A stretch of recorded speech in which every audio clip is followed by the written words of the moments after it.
জাতীয় সংসদ ভবনের দক্ষিণ প্লাজায় দুপুরে তার নামাজে জানাজা হওয়ার কথা রয়েছে। সেখানেও প্রস্তুতি চলছে। জাতীয় সংসদ ভবনের দক্ষিণ প্লাজায় রয়েছেন আমাদের সহকর্মী ইজাজ শমিক, তিনি আমাদের সাথে সরাসরি যুক্ত হয়েছেন।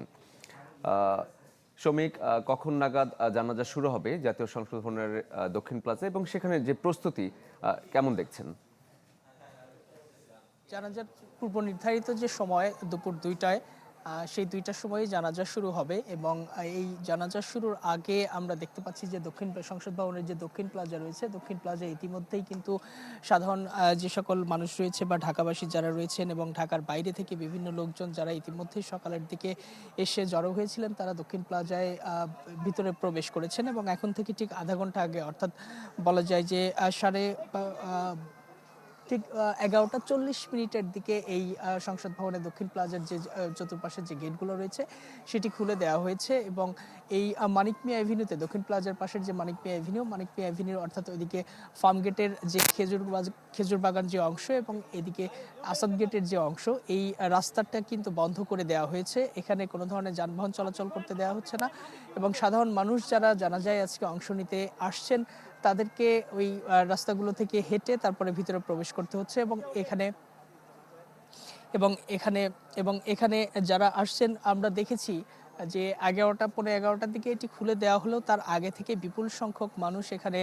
জড়ো হয়েছিলেন এবং কেউ ঢাকার বাইরে থেকেও এসেছেন এবং ওসমান হাদির জন্য অনেকে মিছিল করে, কেউ খণ্ড খণ্ড মিছিল নিয়েও তারপরে আসছেন এবং যে গেটগুলো রয়েছে সেই গেটগুলো দিয়ে তারা আস্তে আস্তে ভিতরে প্রবেশ করছেন। আশেপাশের পানি রাখার ব্যবস্থা হয়েছে, যারা অজু করবেন এখান থেকে অজু করে নিতে পারবেন এবং একই সঙ্গে আইন শৃঙ্খলা রক্ষাকারী বাহিনীর যে সকল সদস্য মোতায়েন রয়েছে, আমরা দেখেছি যে সেনাবাহিনী, র্যাব থেকে শুরু করে পুলিশ এবং গোয়েন্দা সংস্থার লোকজন চতুর্পাশে এই এলাকা ঘিরে ফেলা হয়েছে এবং তাদের নিরাপত্তায় যাতে কোনো ঘাটতি না হয় সে ব্যাপারে তারা যথাযথ পদক্ষেপ নিচ্ছেন এবং একই সঙ্গে গতকালকে কিন্তু প্রেস উইং থেকে, অর্থাৎ প্রধান উপদেষ্টার যে প্রেস উইং থেকে ঘোষণা করা হয়েছিল যে এখানে যে যারা আসবেন কোনো ধরনের ভারী ব্যাগ বা বস্তু নিয়ে ভিতরে প্রবেশ করতে পারবেন না, শুধুমাত্র ব্যক্তি হিসেবে তারা এখানে জানাজায় অংশ নিতে পারবেন, অংশ নেওয়ার জন্য আসবেন এবং ওসমান হাদির জানাজাকে কেন্দ্র করে আইন শৃঙ্খলা রক্ষা এবং নিরাপত্তার ক্ষেত্রে এই জাতীয় সংসদ ভবন সহ এর আশেপাশে এলাকা এবং রাজধানীর যে গুরুত্বপূর্ণ এলাকাগুলো রয়েছে সেখানে ২০ প্লাটুন বিজিবি মোতায়েন করা হয়েছে। এই বিজিবির পাশাপাশি অন্যান্য আইন শৃঙ্খলা রক্ষাকারী বাহিনীর সদস্যদের কথা তো বললামই। একই সঙ্গে আজকে ওসমান হাদির লাশ ময়না তদন্তের জন্য যে শহীদ সোহরাওয়ার্দী মেডিকেল কলেজের মর্গের দিকে নেওয়া হয়, সেখানে সকাল ৯:৩০টার দিকে নেওয়া হয়। এরপরে ১২টার কিছু পরে সেইটি আবার ওসমান হাদির লাশ জাতীয় হৃদরোগ ইনস্টিটিউটে নিয়ে আসা হয় থেকে এখন মরদেহটি গোসল করানোর যে প্রক্রিয়া রয়েছে সেই প্রক্রিয়াতে রয়েছে এবং এরপরে মরদেহ নিয়ে আসা হবে সংসদ ভবনের এই দক্ষিণ প্লাজায় এবং দক্ষিণ প্লাজায় ওসমান হাদির যে জানাজা যিনি পড়াবেন তার বড় ভাই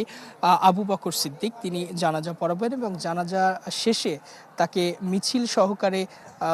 ঢাকা বিশ্ববিদ্যালয়ে নেওয়া হবে কেন্দ্রীয় মসজিদের পাশে এবং সেখানে আরেকটি জানাজা হওয়ার কথা আমরা শুনতে পাচ্ছি এবং জানাজা শেষে সেখানেও আরেকটি জানাজার শেষ হওয়ার পরে জাতীয় কবি কাজী নজরুল ইসলামের যে কবর রয়েছে তার পাশে তাকে দাফন করা হবে। এবং আপনি জানেন যে ওসমান হাদির যে তার উপর যে হামলা হয়েছিল গত শুক্রবার ১০৮ দিন আগে এবং তিনি নির্বাচনী প্রচারণা বা নির্বাচনী সংশ্লিষ্ট যে কাজগুলো ছিল ঢাকা আর্টে, সেটি করার জন্য এই পুরোনো পল্টনের যে কালভার্ট রোডটি রয়েছে সেই কালভার্ট রোডের রিক্সা দিয়ে যখন ফিরছিলেন তখনই তার উপর হামলা করা হয় এবং সেই হামলার পরপরই গুলিবিদ্ধ ওসমান হাদিকে পরবর্তীতে ঢাকা মেডিকেল কলেজে নেওয়া হয়। ঢাকা মেডিকেল কলেজে তার তাৎক্ষণিকভাবে অপারেশন করে যে গুলির যে খণ্ডিত অংশ সেটি বের করা হয়, কিন্তু পরিস্থিতি বা তার অত্যন্ত সংকটাপন্ন অবস্থার কারণে পরবর্তীতে তাকে রাজধানীর এভার কেয়ার হাসপাতালে নিবিড় পর্যবেক্ষণের মধ্যে নেওয়া হয় এবং এভার কেয়ার হাসপাতাল থেকে পরবর্তীতে তাকে আমরা দেখেছি যে এই ১৫ ডিসেম্বর নেওয়া হয় সিঙ্গাপুরে এবং সিঙ্গাপুর থেকে কয়েকদিন চিকিৎসার পরে মারা যায় গত ১৮ ডিসেম্বর রাত 9:45টার দিকে তিনি মারা যান এবং তার মৃত্যুর খবরটি যখন ছড়িয়ে পড়ে বাংলাদেশে তারপরে কিন্তু বিক্ষুব্ধ হয়ে ওঠে। যদিও গুলিবিদ্ধ হওয়ার পর থেকে পুরো বাংলাদেশের মানুষ বিক্ষুব্ধ হয়ে উঠেছিল, প্রতিবাদ জানিয়েছিল, কিন্তু মারা যাওয়ার পরে যে চিত্র বা যে সিচুয়েশন আমরা দেখেছি, তার যে আপনি জানেন যে শহীদ ওসমান হাদি কিন্তু জুলাই গণ অভ্যুত্থানে অসামান্য ভূমিকা রেখেছেন এবং তার যে জুলাই যে সতীর্থ যারা ছিলেন, এনসিপির নাহিদ ইসলাম থেকে শুরু করে যারা সামনে থেকে নেতৃত্ব দিয়েছিলেন, তারা কিন্তু ক্ষুব্ধ হয়ে ওঠেন এবং সাধারণ মানুষের পাশাপাশি সব রাজনীতি বা শ্রেণী পেশার মানুষ তারা ঢাকা বিশ্ববিদ্যালয় শাহবাগ থেকে শুরু করে নানা জায়গায় বিক্ষোভ প্রতিবাদ সমাবেশ করেছে। বিভিন্ন সড়ক অবরোধ হয়েছে রাজধানীর বিভিন্ন জায়গায়। কার্যত 18 ডিসেম্বর যেদিন তিনি মারা যান, সেদিন আসলে কার্যত ঢাকা শহর প্রায় অবরুদ্ধ হয়ে যায়, সেরকম পরিস্থিতি আমরা দেখেছি। এবং তার হত্যার বিচার এবং তিনি যে ধরনের আদর্শ বিলং করেন বা যে ধরনের আদর্শের কথা বলতেন, ইসলাম ভিত্তিক যে রাষ্ট্র প্রতিষ্ঠার যে সংগ্রাম বা যে লড়াইয়ে তিনি ছিলেন এবং ভারতীয় আধিপত্যবাদের বিরুদ্ধে তার কণ্ঠ উচ্চকিত ছিল, সেই সুতরাং এই কণ্ঠকে দমানোর জন্য যেভাবে তার উপর গুলিবর্ষণ করা হয়েছে, এটি রাষ্ট্রীয় ব্যর্থতা বা আইন শৃঙ্খলা রক্ষাকারী বাহিনীর ব্যর্থতা হিসেবে চিহ্নিত করেছেন তার সমর্থকরা বা তার অনুসারীরা। এবং তারা শাহবাগ সহ বিভিন্ন জায়গায় যে সমাবেশ করেছে, সেই সমাবেশগুলো থেকে তারা স্বরাষ্ট্র উপদেষ্টা থেকে শুরু করে আইন উপদেষ্টা সহ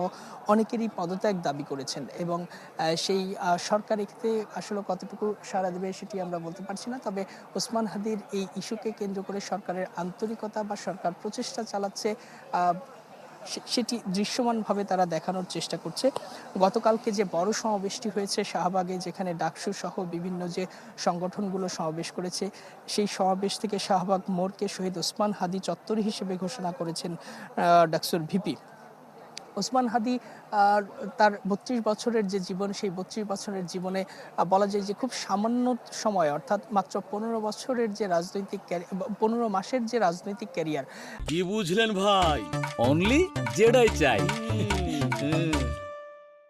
জুলাই 5 আগস্ট পরবর্তী সময়ে তিনি ইনকিলাব মঞ্চ নামে একটি সংগঠন গড়ে তোলেন, যে ইনকিলাব মঞ্চের কালচারাল যে ব্যাপারটি ছিল বা সাংস্কৃতিক অঙ্গনকে আধিপত্যবাদ থেকে মুক্ত করার যে লড়াই, যে সংগ্রাম, সেই লড়াইয়ে তিনি ইনকিলাব মঞ্চকে ব্যবহার করেন। এবং পরবর্তীতে যদিও তিনি জাতীয় নাগরিক পার্টি অর্থাৎ গঠনের পূর্বে নাগরিক কমিটিতে তিনি কিছুদিন ছিলেন, কিন্তু যখন নাগরিক পার্টি হিসেবে গত বছরের 15ই ফেব্রুয়ারি এবছরই 15ই ফেব্রুয়ারি যখন দল গঠন করা হয়, তিনি নাগরিক পার্টিতে যোগ দেননি এবং ইনকিলাব মঞ্চকে সামনে রেখেই তিনি তার রাজনৈতিক কার্যক্রম এবং সাংস্কৃতিক যে কার্যক্রম সেগুলো তিনি চালিয়ে যাচ্ছিলেন। এবং তারই প্রেক্ষিতে পরবর্তীতে ঢাকা 8 আসন, যেটি রাজধানীর একটি গুরুত্বপূর্ণ আসন, ঢাকা 8 আসনে তিনি প্রার্থিতা ঘোষণা করেন নিজেকে। এবং সেই হিসেবে শুরু থেকেই, ঘোষণার পর থেকেই তিনি ঢাকা 8 আসনের বিভিন্ন অলিগলি চষে বেড়াচ্ছিলেন, নাগরিকদের যে দুয়ারে দুয়ারে তার ভোট প্রার্থনা করেছেন। এবং তিনি প্রচলিত যে রাজনৈতিক ব্যবস্থা, সেই রাজনৈতিক ব্যবস্থাকে এক ধরনের চ্যালেঞ্জ করেছিলেন। কারণ আপনি জানেন যে কোনো নির্বাচনের ক্ষেত্রে টাকা একটি বড় ফ্যাক্টর। এবং ওসমান হাদি যেহেতু খুব মধ্যবিত্ত পরিবার বা নিম্ন মধ্যবিত্ত পরিবার থেকে উঠেছেন, সুতরাং তার কাছে আসলে এত বড় নির্বাচন করার মতো, জাতীয় নির্বাচনে অংশ নেওয়ার মতো টাকা তার কাছে ছিল না। এবং ওসমান হাদির সমর্থক বা তাকে যারা ভালোবাসতেন, তারা প্রকাশ্যে তাকে টাকা দিয়ে সহযোগিতা করতেন এবং সেটি আসলে বড় পরিসরের না। তারপরেও তিনি যতটুকু জনগণের মন জয় করার চেষ্টা করেছেন, সামাজিক যোগাযোগ মাধ্যম থেকে শুরু করে বিভিন্ন টক শোতে তিনি যেভাবে বক্তব্য দিয়েছেন, তাতে তার একটা বিশাল জনগোষ্ঠী গড়ে ওঠে। এবং ঢাকা 8-এ বলা যায় যে এখনকার যে রাজনৈতিক দলগুলো প্রার্থী যারা রয়েছেন, রীতিমতো তিনি এক ধরনের চ্যালেঞ্জ ছুড়ে দিয়েছিলেন। এবং তিনি যদি আজকে শাহাদাত বরণ না করে রাজনীতিতে অংশ নিতে পারতেন, হয়তো ফলাফলই বলতে পারতো যে তার এই প্রচেষ্টা কতটুকু সফল হয়েছিল। এবং তার যে এই জার্নি বা তার যে এই যাত্রা, দক্ষিণাঞ্চলের ঝালকাঠি জেলার প্রত্যন্ত একটা এলাকা থেকে উঠে এসে তিনি রাজনীতির মাঠে জাতীয় নেতার যে মর্যাদা পাচ্ছেন, সেই যাত্রাটি কিন্তু সহজ কোনো যাত্রা ছিল না। এবং শুরুতে তিনি রাজনৈতিক কোনো দলের সঙ্গে যুক্ত থাকেননি এবং আওয়ামী লীগ বা ভারতীয় আধিপত্যবাদ বিরোধী আলোচনার যে বক্তব্য, সেই বক্তব্যের কারণে তিনি সবসময় আলোচনায় ছিলেন 5 আগস্ট পরবর্তী সময় থেকে। এবং তার যে যাত্রাটি, শৈশব কেটেছে এই ঝালকাঠির নলসিটি এলাকায় এবং সেখানে মাদ্রাসা শিক্ষক তার বাবা ছিলেন মাদ্রাসা শিক্ষক এবং সেই হিসেবে হাদি নেসরাবাদ কামিল মাদ্রাসায় পড়াশোনা করেন এবং সেখান থেকে দাখিল ও আলিম পাশ করে ঢাকা বিশ্ববিদ্যালয়ের রাষ্ট্রবিজ্ঞান বিভাগে ভর্তি হন এবং রাষ্ট্রবিজ্ঞান বিভাগ থেকে তিনি অনার্স মাস্টার শেষ করার পরে একটি বেসরকারি বিশ্ববিদ্যালয়ে শিক্ষকতা করছিলেন এবং জুলাই আরেকটা বিষয় আপনার কাছে জানতে চাই, আপনি কিছুক্ষণ আগে বলছিলেন যে জানাজাকে কেন্দ্র করে খেজুর বাগান থেকে রাস্তাটি বন্ধ করে দেওয়া হয়েছে। তো আমি জানতে চাই যে যারা এখনো জানাজাতে যেতে চান বা এখনো রওনা হচ্ছেন তাদের জন্য আপনার কোনো নির্দেশনা আছে কিনা, কোন পথ ধরে গেলে তাদের জন্য সহজ হবে, এবং পাশাপাশি আইন শৃঙ্খলা বাহিনী কিছু নির্দেশনা জারি করেছে, সেই বিষয়টিও যদি দর্শকদের বলেন। যেহেতু আসাদ গেট থেকে মানিক মিয়া এভিনিউ হয়ে ফার্ম গেটের দিকের যে সড়কটি, এই মানিক মিয়া এভিনিউ বন্ধ এবং ওদিকে ফার্ম গেট থেকে যারা মানিক মিয়া এভিনিউ ব্যবহার করে আসাদ গেটের দিকে যেতেন, সুতরাং এই সড়কটি ব্যবহার করতে পারছেন না। মিরপুর রোড হয়ে অর্থাৎ সায়েন্স ল্যাব থেকে মিরপুর রোড হয়ে যারা ফার্ম গেটের দিকে আসতেন তাদেরকে গণভবনের পাশের যে সড়কটা, সেই সড়কটি ব্যবহার করতে হচ্ছে। একইভাবে মিরপুর থেকে যে বাসগুলো বা যে যানবাহনগুলো মানিক মিয়া এভিনিউ ব্যবহার করতেন তাদেরকেও গণভবনের পাশ দিয়ে চন্দ্রিমা উদ্যানের সড়কটি ব্যবহার করে ফার্ম গেটের দিকে আসতে হবে এবং ওদিকে ফার্ম গেট থেকে যারা এই সড়ক ব্যবহার করতেন তাদেরকে খেজুর বাগান মোড় থেকে বিজয় সরণি মোড় এই দিক দিয়ে চন্দ্রিমা উদ্যানের সড়কটি ব্যবহার করে তাদেরকে যেতে হবে। এবং পুলিশের পক্ষ থেকে যেটি বলা হচ্ছিল, এই যানবাহন ডাইভার্ট করে দেওয়া হয়েছে এবং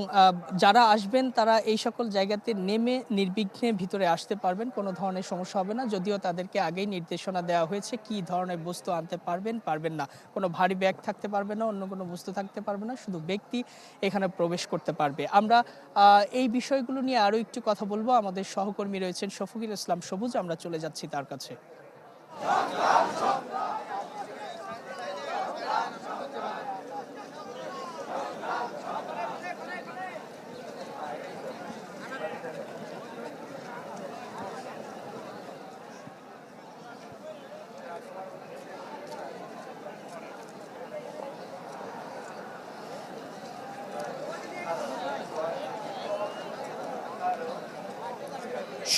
শরীফ ওসমান হাদির নামাজে জানাজা আর কিছুক্ষণ পরেই জাতীয় যে সংসদ রয়েছে সংসদের দক্ষিণ প্লাজায় অনুষ্ঠিত হবে।